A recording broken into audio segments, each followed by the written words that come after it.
सतगुरु की साजी निवाजी प्यारे सत्संगत जी, प्यार और सत्कार से कहना धन निरंकार जी।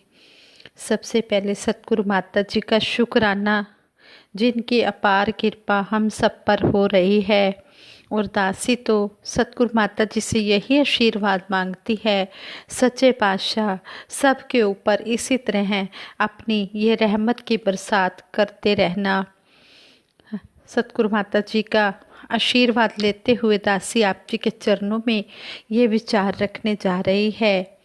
कहते हैं हर युग में ही, भले ही वह सतयुग रहा, त्रेता रहा, द्वापर रहा या कलयुग रहा, महापुरुषों ने इंसान को ऐसे भाव प्रदान किए हैं। उन समयों में भी सच्चाई पर चलने वाले हमेशा इन्हीं भावों से युक्त रहे हैं। सतगुरु बाबा हरदेव सिंह जी महाराज कहते हैं, भगत प्रहलाद का जीवन हम देखें तो अपने ही घर में अपना ही पिता घृणा और वैर करने वाला था, फिर भी भगत ने सत्य की प्रतिष्ठा की। त्रेता युग में भगवान श्री राम जी ने मर्यादाएं स्थापित की और सत्य की प्रतिष्ठा की, प्यार, करुणा और सहनशीलता का प्रमाण दिया। इसी प्रकार द्वापर युग में भगवान श्री कृष्ण जी ने इसी सत्य को स्थापित किया और जीने का सही ढंग सिखाया। इसी प्रकार कलयुग में हजरत मोहम्मद साहिब जी ने श्री गुरु नानक देव जी महाराज से लेकर श्री गुरु गोबिंद सिंह जी महाराज तक और भी जो अनेकों संत हुए, सभी ने इसी सच्चाई की प्रतिष्ठा की। आज आप भी इसी प्रयास में हैं कि इस सत्य को ही जीवन में प्राथमिकता दी जाए। एक बार संत निरंकारी कॉलोनी दिल्ली में सत्संग भवन के अंदर नमस्कार होनी थी, लेकिन कुछ अस्वस्थ महापुरुष हजूर बाबा जी को नमस्कार करके आशीर्वाद लेने की चाहना में थे। सतगुरु देव जी ने पहले उन अस्वस्थ महापुरुषों को आशीर्वाद दिया। उसी समय जब नमस्कार शुरू होने लगी तो सेवा दल के 3 जवान जो पीछे की तरफ सेवा कर रहे थे, उनके अधिकारी से कहा गया कि पहले उन्हें नमस्कार करवा दीजिए। तो उन्होंने कहा कि वे यूनिट के अन्य सदस्यों के साथ ही नमस्कार कर लेंगे। इसके बाद सतगुरु बाबा हरदेव सिंह जी महाराज स्टेज पर विराजमान हो गए और नमस्कार शुरू हो गई। लगभग 4.5 घंटे तक नमस्कार चली। इसी बीच सेवा दल की उस यूनिट के सदस्य भी नमस्कार कर चुके थे, लेकिन वे 3 सेवादार नमस्कार करने नहीं आए। हजूर बाबा जी ने फिर पूछा कि वे 3 सेवादार नमस्कार करने नहीं आए, कहाँ हैं? उनके अधिकारी से फिर पूछा गया कि सभी सेवादारों ने नमस्कार कर ली है? तो वे बोले, हाँ जी, सभी ने नमस्कार कर ली है। तब उन्हें बताया गया कि वे 3 सेवादार जो पीछे सेवा कर रहे हैं, वे नमस्कार करने नहीं आए। तब उस अधिकारी महात्मा ने कहा, हाँ जी, यह तो याद ही नहीं रहा। तब उन्हें नमस्कार के लिए बुलाया गया। कहने का भाव यह है कि दयालु सतगुरु की नज़र एक एक गुरसिक पर रहती है। नमस्कार के दौरान ही कुछ महापुरुष और बहनें बालकनी में भी खड़ी थी। नमस्कार के अंतिम चरण में हजूर बाबा जी ने कहा कि बालकनी में 10-11 महापुरुष ऐसे हैं जिन्होंने अभी तक नमस्कार नहीं की है। सेवादार महात्मा बंटी जी को हजूर बाबा जी ने कहा तो वे बालकनी के पास गए और वहाँ पर सुरक्षा ड्यूटी कर रहे महात्मा जी से पूछा तो वह बोले कि हाँ जी, सभी ने नमस्कार कर ली है। यही बात महात्मा बंटी जी ने बाबा जी को बताई तो बाबा जी ने फिर कहा कि नहीं, उनमें से 10-11 महापुरुषों ने नमस्कार नहीं की है। फिर महात्मा बंटी जी बालकनी में गए और वहाँ अनाउंसमेंट की, तो एक परिवार ऐसा था जिसमें 5-6 महापुरुष और 4-5 बहनें थी। वो कहने लगा परिवार कि हम देख रहे हैं हजूर बाबा जी को 4.5 घंटे हो चुके हैं और नमस्कार चल रही है। हमारा यही ध्यान बना कि यदि हमें दर्शन ही हो जाएं तो यह भी सतगुरु की बहुत बड़ी कृपा है। हम नमस्कार के समय को बचाना चाह रहे थे, इसलिए हम नमस्कार करने नहीं गए। तब उनसे कहा गया कि आपकी भावना बहुत पावन है, आप सतगुरु बाबा जी के विश्राम में बाधक बनना नहीं चाहते, यह बहुत अच्छी बात है। परंतु अब दयालु सतगुरु स्वयं कह रहे हैं कि उन्हें नमस्कार के लिए बुला लिया जाए। सतगुरु बाबा जी की यह दयापूर्ण सहनशीलता बेमिसाल है। वे कह रहे हैं कि जब 4.5 घंटे नमस्कार हुए तो क्या 5 मिनट और नहीं हो सकते। सतगुरु देव ने कृपा करके उस परिवार को भी नमस्कार का अवसर प्रदान किया। यह है सतगुरु की सहनशीलता का प्रमाण कि वह अपने भक्तों को खुश करने के लिए न आराम की परवाह करते हैं और न ही समय की। यह दिव्य व्यक्तित्व की अनुपम झलक है। यही कारण है कि एक अद्भुत आकर्षण शक्ति के सहारे भगतजन खींचे चले आते हैं और दर्शन करके उन्हें जो आत्म तृप्ति प्राप्त होती है उसे शब्दों में बयान नहीं किया जा सकता।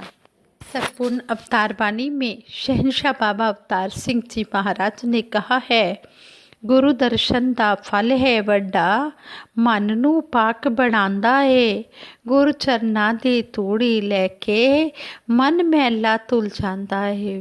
गुरु के दर्शनों का फल बहुत बड़ा है। ये मन को पवित्र बनाता है, मन की मैल को साफ कर देता है। इस तरह सतगुरु की यहाँ पर विशालता और सहनशीलता सुनने को देखने को भी मिली है।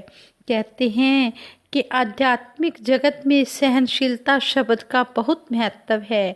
सहनशीलता रखने वाला मानव साधारण नहीं होता। संत महात्मा ही अपने प्रति अपराध या अपमान करने वालों को क्षमा कर पाते हैं और स्वयं सहनशील रहकर परोपकार भी करते हैं। हमें अपने मन को सहनशील बनाना है।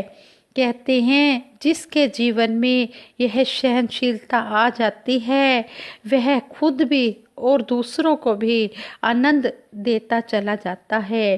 जीवन में सहनशीलता आने के लिए संत महात्मा निरंकार पार ब्रह्म परमात्मा को ही अहमियत देते हैं। इसी तरह हम संत तुकाराम जी की भी बातें सुनते हैं कि किस तरह वह विनम्रता और सहनशीलता की प्रतिमूर्ति थे। महाराष्ट्र के संत तुकाराम जो कुछ कमाते थे उसे ज़रूरतमंदों में बांट देते थे। इससे उनकी पत्नी उनसे बहुत नाराज रहती थी। एक दिन तो संत तुकाराम जी ने हद ही कर दी। घर में जो थोड़ा बहुत था उसे भी गरीबों में बांट दिया। अब भूखे मरने की नौबत थी। उनकी पत्नी ने बहुत ज़्यादा दुखी होकर संत तुकाराम जी से कहा, तुमसे अगर कुछ भी नहीं बनता तो कम से कम खेत में जाकर थोड़े से गन्ने ही ले आओ। संत तुकाराम जी घर से निकले और गन्ने के खेत की ओर चल दिए। खेत में जाकर गन्ने तोड़े। एक से एक अच्छे मोटे व रसीले गन्ने थे।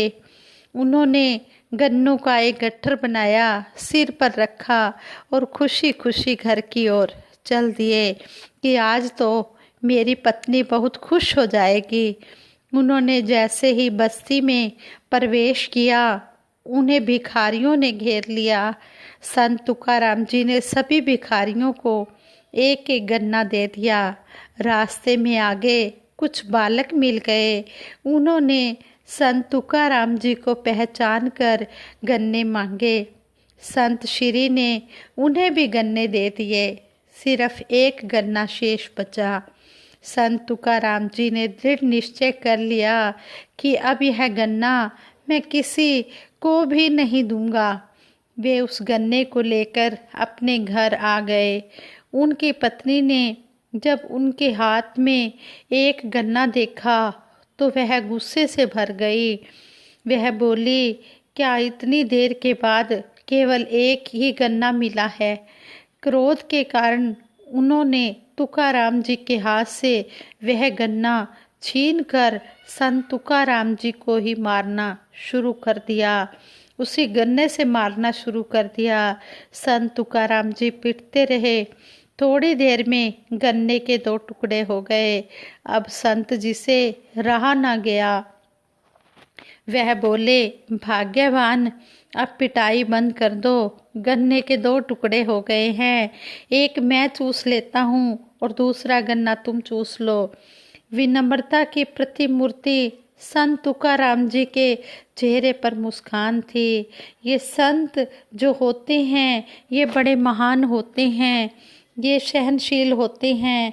सहनशील जब ये बन जाते हैं तो ये सारी दुनिया को जीत लेते हैं। सहनशीलता कायरता की निशानी नहीं है। सहनशीलता तो वीरता की निशानी है और ये वीर पुरुष में ही होती है। इसलिए कहते हैं कि सहनशील अगर बनना है तो सब कुछ सहना होता है। सहनशील अगर बनना है तो फिर गुरु के हुक्म में भी रहना होता है। क्षमाशील जो होता है वही सबसे बड़ा महान होता है। और इसलिए कहा गया है कि सहनशील तभी इंसान बनता है जब इस विशाल, इस विराट सत्ता के साथ नाता जुड़ जाता है।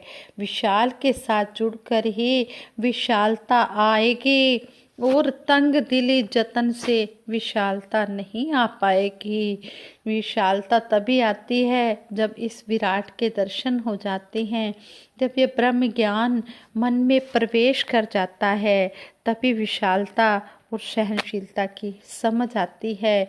ये संत महात्मा खुद तो विशाल होते हैं, सहनशील भी होते हैं। ये खुद कर्म करके फिर दूसरों को भी ये कर्म करने की प्रेरणा देते हैं कि अगर अपने घर को सुंदर बनाना है, स्वर्ग बनाना है तो सहनशील बनना होगा। सहनशील वही बन पाता है जिसके अंदर सतगुरु का ज्ञान विराजमान होता है। जब जब भी धर्म की ग्लानि होती है तब तब ही यह निरंकार प्रभु माया का आवरण लेकर साकार रूप में प्रकट होता है। धर्म की ग्लानि की निशानी क्या है? धार्मिक स्थानों और श्रद्धालु भक्तों की भीड़ तो लगातार बढ़ रही है। धर्म की ग्लानि इस बात से प्रकट होती है जबकि मनुष्य का मनुष्य के प्रति प्यार और सहनशीलता समाप्त हो जाती है और नफरत और हिंसा का बोलबाला हो जाता है। कहते हैं जो आज चारों ओर देखने को मिलता है, ऐसी हालत से भयभीत होकर किसी शायर को लिखना पड़ा, आँख जो कुछ देखती है लब पे आ सकता नहीं, महीबे हैरत हूँ कि दुनिया क्या से क्या हो जाएगी। ऐसी दर्दनाक स्थिति पर काबू पाने के लिए आवश्यक है कि संसार में मानव का मानव के प्रति प्यार, सत्कार और सहनशीलता हो। यह तभी संभव है जब एक पिता एकस की हम बालक वाली बात समझ आ जाएगी। संत निरंकारी मिशन द्वारा निरंकार प्रभु परमात्मा की जानकारी करवा कर इस सच्चे धर्म की स्थापना की गई है, जहाँ सारा संसार एक परिवार के रूप में देखा जाता है और आपसी भाईचारे की बुनियाद रखी गई है।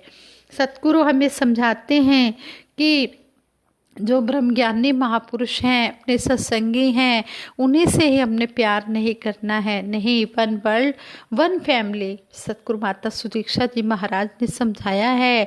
चाहे कोई ब्रह्मज्ञानी है या नहीं है, हमने हर एक में इस निरंकार की ज्योति देखते हुए हर घट से हमने प्यार करते चले जाना है। हम पूर्ण अवतार बानी में भी शहनशाह बाबा अवतार सिंह जी महाराज ने कहा है, एक नू जान के खटखटे अंदर सपना दे नाल प्यार करो, एक नू जान के खटखटे अंदर सबना दा सत्कार करो। हमने इस एक के ही हर घट में दर्शन करते हुए सबका सत्कार भी करना है, सबके साथ प्यार भी करना है। जब हम इस तरह बात को मान लेते हैं, जब हम ज्ञान के बाद हम निरंकार का सिमरन करते हैं, तो सतगुरु बहुत खुश होता है कि इन्हें मेरा दिया हुआ ज्ञान समझ आ गया है। जब सतगुरु का यशोगान करते हैं तो निरंकार खुश होता है कि मेरा भेजा हुआ पैगंबर इन्होंने स्वीकार कर लिया है। परंतु जब हम आपस में प्यार और सहनशीलता से रहते हैं तो निरंकार और सतगुरु दोनों ही खुश होते हैं, क्योंकि प्यार सहनशीलता को कायम रखने के लिए निरंकार साकार रूप में प्रकट होता है। जब मिशन के सत्य संदेश का प्रगटाव आपसी प्यार और सहनशीलता में फैलते हुए देखते हैं तो फिर कहा जाता है, मेहरबान उन पे अल्लाह भी होगा, मेहरबान उन पे मुर्शद भी होगा, इनके बंदों की खातिर जो अपने मन के मंदिर को सजाए हुए हैं। गुरु को सर पर राखिए, चलिए आज्ञा माहे, कह कबीर तीस दास को तीन लोक डरना है। कहते हैं कि जो गुरु की इस बात को मान लेता है, अपने सिर माथे पर रख कर चलता चला जाता है, जो भी गुरु समझाता है उस बात को, तो कहते हैं फिर ऐसे दास को तीन लोकों में किसी भी चीज़ का कोई डर नहीं है। कबीर दास जी हमें इस बात के द्वारा, इस दोहे के द्वारा समझा रहे हैं कि जो हम सतगुरु की बात को मानकर चलते चले जाएंगे तो फिर हमें कहीं पर भी कोई डर नहीं होगा। युग पुरुष शहनशाह जी अपने विचारों में अक्सर हमें अलर्ट करते थे कि संत जनों, आपको निरंकार का ज्ञान मिला है, सच्ची साथ संगत मिली है, गुरु बख्शनहार होता है, यह आप मुक्त है, इसलिए संसार में अब आपका कोई भी नुकसान नहीं कर सकता। अब आपने आपस में प्यार से, सत्कार से, सहनशीलता से रहना है। अगर किसी महापुरुष ने दूसरे महापुरुष का अपमान किया या दिल दुखाया, इससे उसका नुकसान हो सकता है। खुशी का समय हो या मुसीबत का समय हो, विनम्रता, विशालता, सहनशीलता और सिमरन जीवन की हर मुश्किल को आसान कर देते हैं। इसलिए हमने हर समय, चाहे कोई भी समय हो, खुशी का हो या कोई दुख का समय हो, हमने विनम्रता, विशालता, सहनशीलता और सिमरन को ही अपने जीवन का आधार बनाते चले जाना है। इस तरह हमें सतगुरु समझा रहे हैं। अगर किसी ने मिशन में रूहानी तरक्की करनी है तो उसको सब संतों का दास बनना है। जितनी अधिक सहनशीलता होगी उतना ही अधिक प्यार और सत्कार मिलेगा। ऐसे ऐसे महापुरुष होते हैं जिनका नाम सामने नहीं आता और वे महान योगदान दे रहे होते हैं। जैसे कि एक तैराक नजर आ रहा होता है और एक पानी के नीचे तैर रहा होता है जो नजर नहीं आता, दोनों की ही मेहनत रंग ला रही होती है। यहाँ हमें सतगुरु समझा रहे हैं कि कुर्सिक प्यार और सहनशीलता की मूर्ति हैं। ब्रह्म ज्ञानी महापुरुष घर में बैठते नहीं, सत्य संदेश घर घर पहुँचाने का लगातार प्रयास करते हैं। जो महापुरुष तन मन धन से मिशन की सेवा में जुट जाते हैं, वे सतगुरु को अच्छे लगते हैं और गुरु के वचनों के अनुसार सत्य संदेश देते चले जाते हैं। जैसा गुरु आदेश दे वो काम हम करें, संतो हमें ये वर दो कि गुणगान हम करें। संगत जी, जो भी दासी ने ये आप जी के चरणों में विचार रखे हैं, आप जी ये विचार प्रमाण करें। अगर कोई गलती हो जाए तो दासी को क्षमा करें और आगे के लिए दासी को सुमत बख्शें। दासी सभी के सुखों के लिए सिमरन करवाएगी। सभी मिलकर सिमरन में साथ देना जी। तू ही निरंकार, मैं तेरी शरण हाँ, मैनू बख्श लो। तू ही निरंकार मैं तेरी शरण हाँ, मैनू बख्श लो। तू ही निरंकार मैं तेरी शरण हाँ, मैनू बख्श लो। बोलिए सतगुरु माता सुदीक्षा सविंदर हरदेव जी महाराज की जय। निरंकारी राज माता गुरु बचन अवतार की जय। आज संगत जी प्रेम से कहना धन निरंकार जी।